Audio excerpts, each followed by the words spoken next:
Hello my beautiful and powerful family and everyone who is watching my video. सबसे पहले नए साल की ढेर सारी शुभकामनाएं और ये साल हमारी अब तक की ज़िंदगी का सबसे सुंदर साल साबित हो, इसी उम्मीद और यकीन के साथ हम नए साल की शुरुआत करते हैं। ये इस साल का मेरा पहला वीडियो है, इसलिए सबसे पहले नए साल की शुभकामनाएं।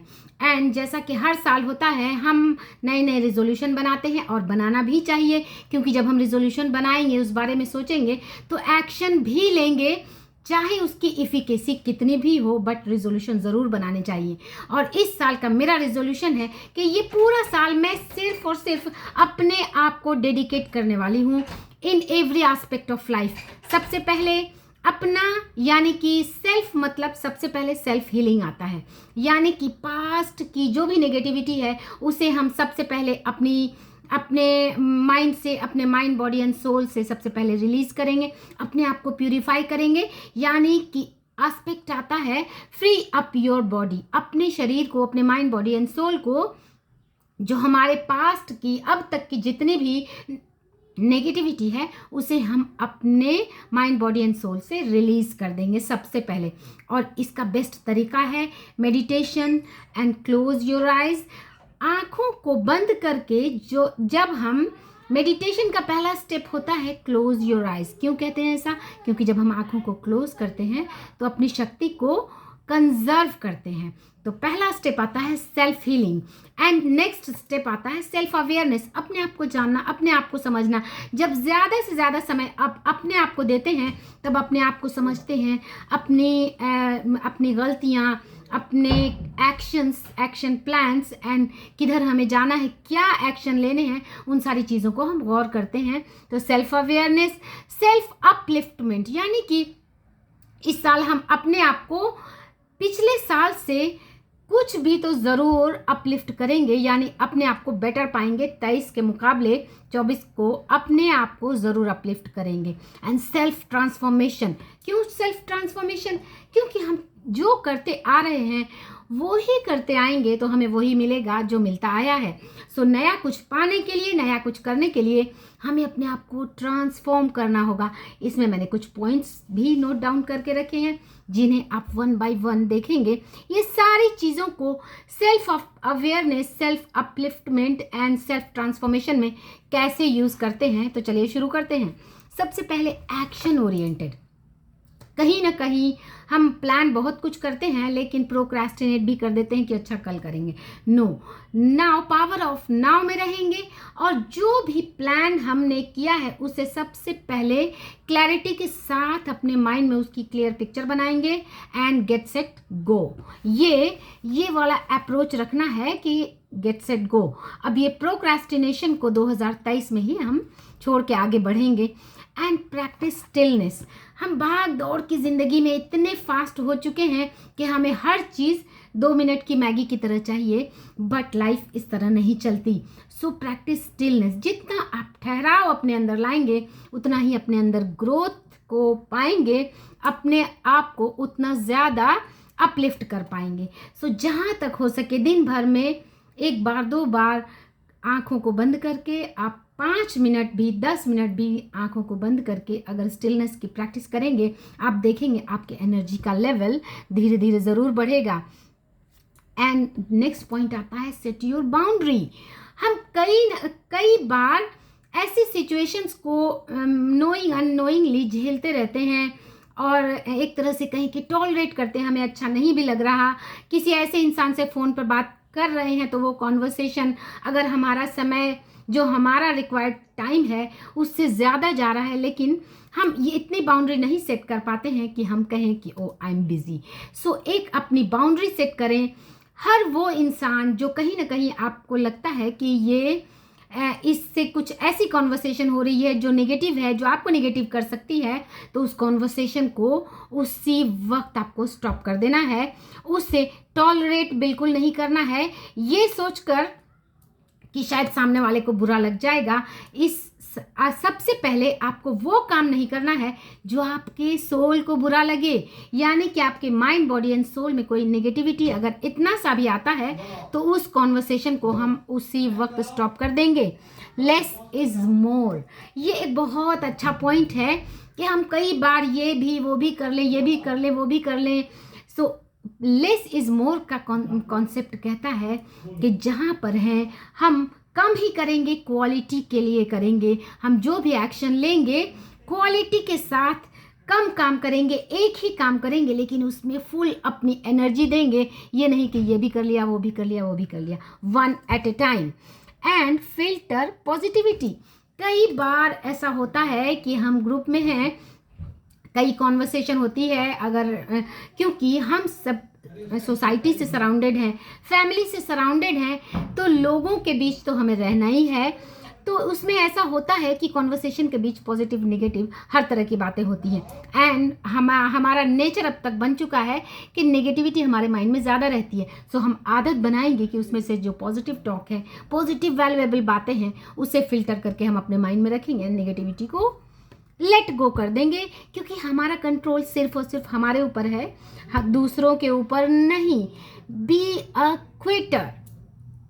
अब ये क्या बात हुई, कभी कभी ऐसा होता है, कोई जॉब है, कोई रिलेशन है, जहाँ पर आप नेगेटिविटी को टॉलरेट कर रहे हैं। कुछ ऐसे लोग हैं जिनके साथ आपको बात करना मजबूरी है, नेगेटिविटी है, लेकिन फिर भी आप फ्रस्ट्रेट होते हैं, लेकिन उसे कंटिन्यू करते हैं।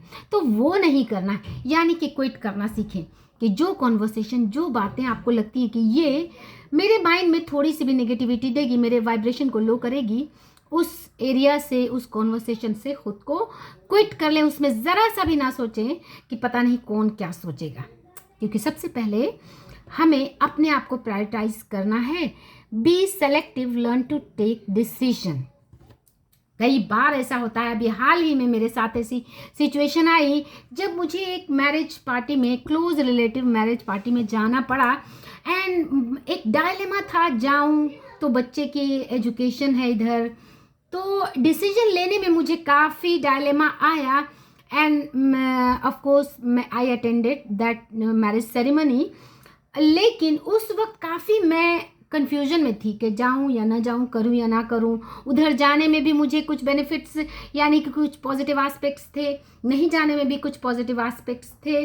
सो ऐसी जब सिचुएशन आए तो हमें सेलेक्टिव होकर अपने आप के ग्रोथ को प्रायोरिटाइज करके डिसीजन लेना है, ना कि जिस रो में, जिस रफ्तार में जो भीड़ की तरफ जा रही है हमें भी जाना है, ये कोई ज़रूरी नहीं। हमें वो करना है जो हमारे लाइफ को अपलिफ्ट, अपग्रेड करने में हमारा इम्पॉर्टेंट रोल अदा करेगी। So be selective and be mature in taking decision. Always choose yourself. DIY, ये कैसा एक ट्रिक है कि DIY कहने का मतलब हम बहुत सारी चीज़ों में दूसरे पे डिपेंडेंट होते हैं। एंड हमें थाली में परोस के खाना मिल जाए तो ये सबसे अच्छा लगता है, बट अपने खाने को, यानी अपनी हर चीज़ को DIY करना शुरू करें। यानी कि मोस्ट ऑफ द थिंग्स जो आप अपने लिए एक्सपेक्ट करते हैं कि दूसरे भी कर दें, उसे हम अपने लिए खुद करेंगे। यानी कि अपने आप को गिफ्ट देंगे, अपने आप को जो हमें चाहिए वो अपने आप के लिए हम खुद करेंगे। फॉर एग्जाम्पल, अगर मुझे एक कार ख़रीदनी है तो हम ये नहीं सोचेंगे कि वो मेरा हस्बैंड ही ले ले। ये अगर हमारी अर्निंग कैपेसिटी उतनी हो जाएगी, हम वो कार खुद को गिफ्ट कर देंगे, और कर सकते हैं और बिल्कुल करेंगे। सो अपने आप को हर वो चीज़ गिफ्ट करें, हर वो चीज़ दें, और उसके लिए मैक्सिमम एफर्ट लगाएं जो कहीं ना कहीं हम एक्सपेक्ट कर लेते हैं कि काश वो मम्मी पापा दे दें, वो हस्बैंड से मिल जाए, एट्सेट्रा। नहीं, अपने आप को हर वो चीज़ देने के लिए मैक्सिमम एफर्ट लगाना है। अगर आप उसमें कहीं पर चूक भी जाते हैं तो ये अफसोस नहीं रहेगा, क्योंकि हमने कोशिश तो की, इस बार नहीं तो नेक्स्ट बार, लेकिन हम ऐसा करने में कामयाब ज़रूर होंगे। And stop gossiping. ये मोस्टली लेडीज़ की प्रॉब्लम होती है कि हम गॉसिप में बहुत सारा समय बर्बाद करते हैं। किसी का फ़ोन आ गया एंड उसमें इधर उधर की बातें बहुत सारी हो जाती हैं, एंड और समय उसमें कब निकल जाता है पता ही नहीं चलता, और ये हमारे समय को पूरी तरह से खा जाता है। सो गॉसिप पर कंट्रोल करना सबसे इम्पॉर्टेंट पार्ट है, अपने आप को ग्रोथ के लिए आगे बढ़ना। ऑफ कोर्स समटाइम्स ऐसा पॉइंट आता है जब हम हर समय कंस्ट्रक्टिव ही काम करेंगे, कोई ज़रूरी नहीं, कभी कभी हल्की फुल्की बातें हो जाना ज़रूरी है, लेकिन ये महीने में 1 2 3 4 बार हो जाए तो चलता है, लेकिन ऐसा हमेशा नहीं। सो गॉसिप को हम मिनिमाइज करेंगे एंड स्टार्ट जर्नलिंग। ये मैंने बहुत अपने ऊपर अप्लाई किया और इसके ट्रिमेंडस आपको इफ़ेक्ट्स देखने को मिलेंगे। जर्नलिंग बहुत इंपॉर्टेंट होता है, क्योंकि जब हम जर्नलिंग करते हैं, जब हम पेन कॉपी के साथ बैठते हैं, तब हमारी ऊर्जा, हमारे माइंड का पोटेंशियल सामने आता है और हमें पता चलता है कि क्या करना चाहिए, क्लैरिटी आती है। सो लिखना शुरू करें। मेरे तो रजिस्टर भर गए हैं लिख लिख के।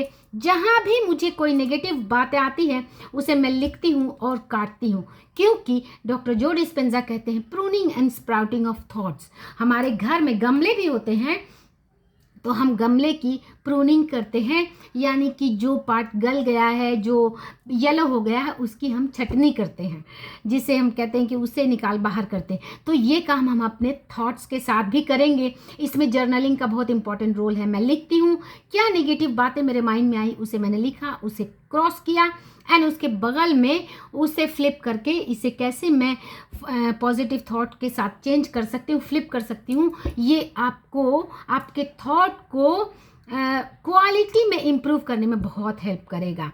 एंड माइंडफुल रिफ्लेक्शन, यानी कि इसे मेडिटेशन आप इसे कह सकते हैं, क्योंकि मेरी लाइफ का बहुत इंपॉर्टेंट पार्ट है मेडिटेशन। में बहुत ज़्यादा मेडिटेशन प्रैक्टिस करती हूँ और इससे मैंने अपनी लाइफ के हर एरिया में ग्रोथ देखा है। हेल्थ में इम्प्रूवमेंट आती है एंड आपके थॉट में क्लैरिटी आती है। सो माइंडफुलनेस रिफ्लेक्शन, यानी कि सोचना, गौर करना, आँखों को बंद करके दिन भर में 2 बार कम से कम ये प्रैक्टिस करें, 2 3 4 बार आँखों को बंद करके। आँखों को बंद क्यों करना भाई?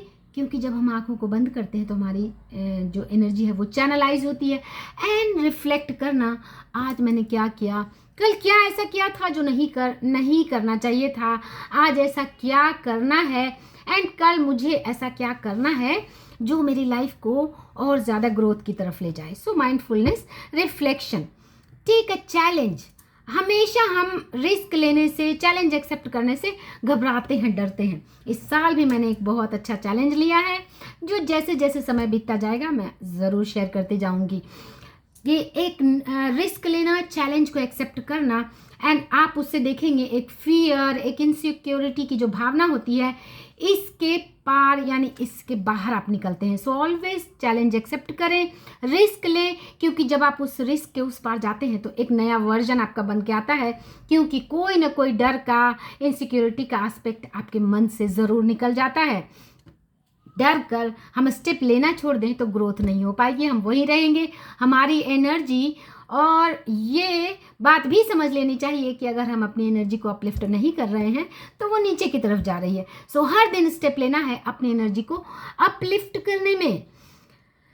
एंड सबसे मोस्ट इम्पॉर्टेंट पार्ट और मेरा फेवरेट टॉपिक, एनर्जी। क्योंकि मैं डॉक्टर जो डिस्पेंजा को एक्सप्लेन करती हूँ तो एनर्जी सबसे इम्पॉर्टेंट आता है कि हर दिन ऐसे स्टेप्स लेना जो हमारी एनर्जी को बढ़ाए, क्योंकि हम सब एनर्जी हैं और मैटर हैं। हमारा ये जो शरीर बना है ये एनर्जी भी है, मैटर भी है, और धीरे धीरे हम बढ़ रहे हैं मोर एनर्जी, मोर मैटर और लेस एनर्जी की तरफ। तो अगर हम चाहते हैं कि हमारी लाइफ अच्छी, लंबी और क्वालिटी वाली हो, तो हमें अपने एनर्जी वाले पार्ट को अपलिफ्ट करना होगा। अब एनर्जी बढ़ाने के लिए आता है मेडिटेशन, आता है journaling, physical exercises, physical workout, running, jogging, dancing, singing etcetera. ये सारी चीज़ें आपके एनर्जी को अपलिफ्ट करती हैं। सो ये इन सारी चीज़ों को आप अपने लाइफ का पार्ट बनाएं। Don't give resolution, just lessons. ये मैंने लिखा है बट अभी मुझे उतना समझ नहीं आ रहा। Don't give resolution, just lessons, whatever. नया साल, नई सोच। सो ये साल बिल्कुल ही अलग बनाए हर साल से। अब एक अलग बनाए, अलग सोच के साथ। और अलग कैसे बनेगा? अलग नई सोच के साथ।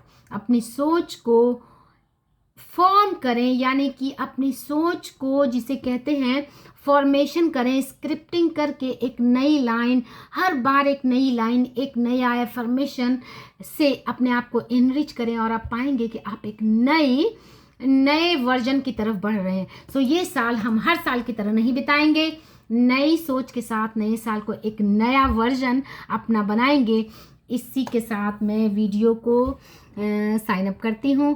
Thanks for watching. इस सारे पॉइंट्स को आप और करें और इस साल अपना मैक्सिमम समय अपने आप को दें, अपने क्राउन में फेदर्स लगाएं एंड अपने आप को हर दिन, हर पल, हर सेकेंड अपलिफ्ट करें, अपग्रेड करें। आप पाएंगे 2024 के दिसंबर में अपने आप का एक नया वर्जन पाएंगे। Thanks for watching.